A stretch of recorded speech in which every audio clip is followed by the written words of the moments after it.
We are very pleased to welcome in Vicki Goetze-Ackerman, LPGA player, president, and a 15-year veteran on tour. So, Vicki, let's start with you. For those who are not familiar, what does a player president do? What's your role with the tour? Well, it's ever evolving, I think. Basically, I represent the members with our sponsors, tournaments, and staff, represent their viewpoints, and then take information back to the membership. So at the Ford Championship, we saw the new pace of play rules implemented. What did you hear from players? And if we may, were there any violations? You know, I think the week was a success.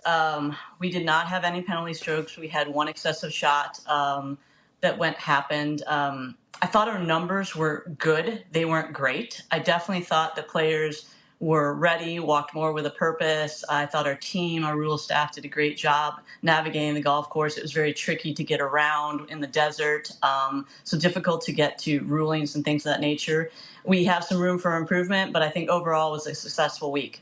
To this idea of pace of play, it's been a topic for pretty much every professional tour for a long time. How long have you guys been working on these new rules? Well, the new rules came about pretty quickly. I would definitely say the discussions amongst the players has been going on for quite a few years. It reached a boiling point, I think, last year. I started talking to the rules officials about putting together a committee in the off season because that's the best time to get the players activated in it. And they had the date at that point. We kind of met a few different times. All members of the tour were invited to be a part of this committee. And definitely some people also reached out that couldn't join the calls. And we kind of worked through this process over the offseason. All right, to that point, the boiling point, as you phrased it, and members like Nelly Korda, Charlie Hall, who have discussed the fact, they've been outspoken, in fact, about improving the pace of play. But you also are going to have some members that are going to be on the slower side. How did you ensure that everyone's opinions were heard before you implemented these rules?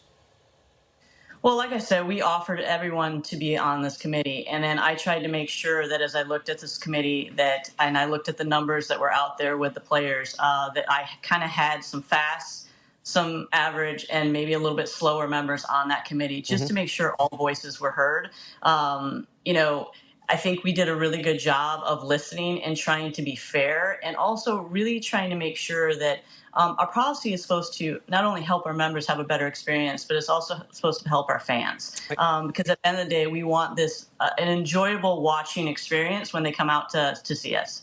Can these rules be modified, amended, or are you looking to go through 2025 as a larger sample and then look back?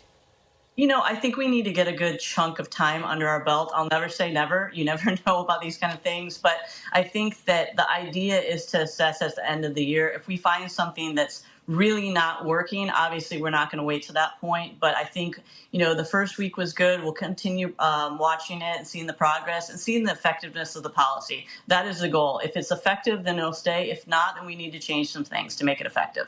The names of players who are fined or have stroke punishments are being posted internally, not made public. What is the reason to keep violators a secret, and are you worried that somehow these names will be made public? What have you said to your players about that?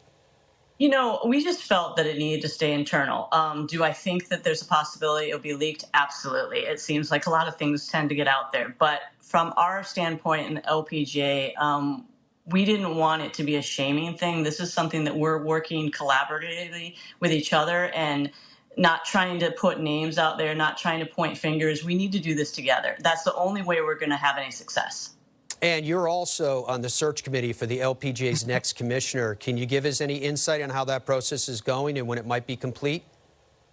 You know, it's going great. We've had an unbelievable influx of people that put their names forward. Thank you to everybody who did this. We're really pleased with the pool that we have. It's a process. It's taking a lot of time, but we want to make sure we get it right. We are on track. Hopefully our goal is to be middle to end of May, announcing a commissioner if everything goes well, but we'll keep you posted.